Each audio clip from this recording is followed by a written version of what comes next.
இன்றைக்கி நம்ம என்ன வீடியோ பார்க்க போகிறோன்னா ரொம்பவே சக்தி வாய்ந்த நாள் திருநாளான நரசிம்மர் ஜெயந்தியை பற்றி தான் பார்க்க போகிறோம். இந்த நாளில் விஷ்ணுவின் அதிரடி அவதாரமான நரசிம்மர் எப்படி தோன்றினார், எதற்காக அவதாரம் எடுத்தார், இந்த நாளில் என்ன செய்தால் எவ்வளோ பலன் கிடைக்கும், இதெல்லாம் பற்றி தான் முழுமையாக பார்க்க போகிறோம்.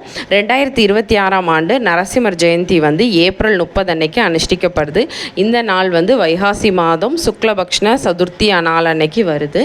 முக்கியமாக மாலை நேரத்தில் பிரதோஷ நேரத்தில் இந்த வழிபாடு பண்ணுறது நமக்கு ரொம்பவே சிறப்பாக இருக்கும்.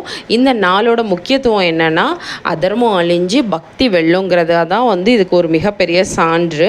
ஒரு காலத்தில் அசுரன் இருந்தான். அவன் கடுமையாக தவம் பண்ணிட்டு இருந்தான். அதாவது என்னென்னா, மனிதனாலும் கொல்ல முடியாது, மிருகத்தாலும் இல்லை, பகலிலும் இல்லை, இரவிலும் இல்லை, எந்த வழியிலையும் என்னால் யாரையும் என்னை யாராலும் கொல்ல முடியாதுன்னு ஒரு அகந்தையோடையே அவன் தெய்வத்தை வழிபாடு செய்ய ஆரம்பித்தான். அதனால் அவன் மகன் பிரகலாதன் விஷ்ணுவை மட்டுமே நம்பி இருந்தானாம்.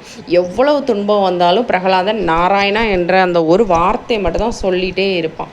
தீயில் போட்டாலும் பாம்புகளுடன் வைத்தாலும் மலையிலிருந்து தள்ளினா கூட அவன் உயிருக்கு ஒன்றும் ஆகவில்லை. ஏன் தெரியுமா?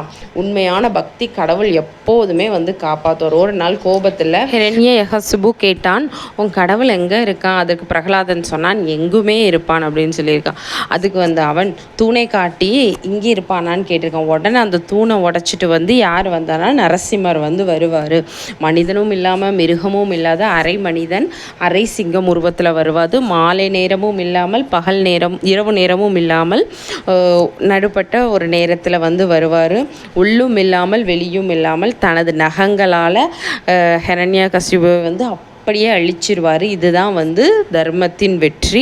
இந்த கதை நமக்கு என்ன பாடம் சொல்லி தருதுன்னா, அகந்தை எப்போதும் அழியும், பக்தி தான் எப்போதுமே காப்பாற்றப்படும் அப்படின்னு. எவ்வளவு பிரச்சனை வந்தாலும் சரிங்க, நம்ம நம்பிக்கை வலிமையாக இருந்தனால் கடவுள் நிச்சயம் நம்மளை காப்பாற்றுவாருங்க. நரசிம்மர் ஜெயந்தி நாளில் என்ன செய்யலாம்னா, விரதம் இருந்து வழிபாடு பண்ணலாம். விஷ்ணு நரசிம்மர் பூஜை செய்யலாம். ஓம் உக்ரம் வீரம் மந்திரம் ஜெபிக்கலாம். மாலை நேரத்தில் தீபம் ஏற்றி வழிபாடு பண்ணுங்க. இப்படி பண்ணுறனால நமக்கு பயம், தீய சக்தி பிரச்சனைகள் எல்லாமே நீங்க உதவுங்க. இந்த நாளில் வழிபாடு பண்ணுறதுனால நமக்கு பயம் நீங்கும், எதிரிகள் குறையும், மன அமைதி கிடைக்கும், குடும்ப பாதுகாப்பு கிடைக்குங்க. நரசிம்மர்னாலே ஒரு பாதுகாப்பு சின்னம் தாங்க. இந்த நாளில் நீங்கள் நரசிம்மர் கோயிலுக்கு போய் மனசார என்ன வேண்டுறீங்களோ அது கண்டிப்பாக நடக்குங்க. எல்லாரும் கூட ஒரு நிமிடம் இது பண்ணி தான் நமக்கு தருவாங்க. ஆனால் அந்த ஒரு செகண்டு கூட வெயிட் பண்ணாமல் உடனே பதில் அளிக்கிறவர் தான் நரசிம்மருங்க. அதனால் கண்டிப்பாக நரசிம்மர்கிட்ட நம்ம என்ன வேண்டுனாலும் நடக்கும். ரொம்ப பயபக்தியாக இருந்தோன்னா பகைவர் பயம் நீங்கும், எதிரிகள் தொல்லை நீங்கும், பயம் மனசுக்குள்ளே ஏதோ பயம் இருக்குன்னா அந்த பயம் நீங்கி மன அமைதி கிடைக்குங்க. ரொம்ப சிறப்பான கடவுள். கண்டிப்பாக இந்த நாளில் அவரை வணங்க முடிஞ்சவங்க பக்கத்தில் இருக்க கோயிலில் போய் வழிபாடு பண்ணுங்கள்.